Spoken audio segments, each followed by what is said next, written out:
But there's always this question of who's behind it all. What's the they? Because when you learn, when you learn about warfare, you learn about genocide, you learn about all these things, you begin to recognize that there are systems of command and control that have to be running these things for them to work. Like, how do you get all these different agencies to work together to suppress the truth? Well, you need a command and control system, because the command and control system that has been shutting down all of these things that we have seen, whether it's Fast and Furious under Eric Holder, or it's the IRS persecuting Christian and conservative organizations, or it's the Russia collusion investigation that goes nowhere, or it's the Ukraine impeachment trial. These operations are being run out of an organization called the Council for the Inspectors General on Integrity and Efficiency that was created under Barack Obama in 2008. And by the way, his partner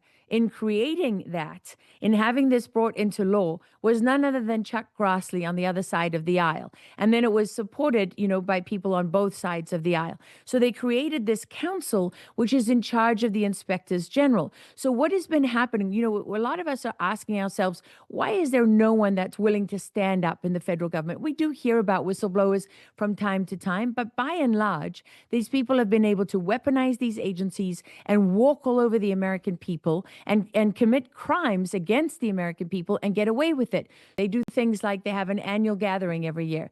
Who do they have as their guest of honor? Not so long ago, they had Anthony Fauci.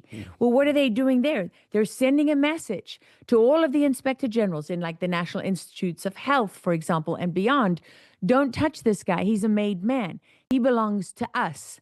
And so what they do is they investigate what they want to, such as when they went after Donald Trump for Russia collusion, right? So when they want to do an investigation to reinforce an operation or a false narrative or to take out their political rivals, they have the power to do that. And when they don't want something to be investigated, or they want that investigation to die on the vine, they're able to do that too. And then when you have people who are retaliated against, whistleblowers who have legal protections against them, well, where do they go? It all ends up in this clearinghouse of the inspectors general, where they have the ability to control whatever they want.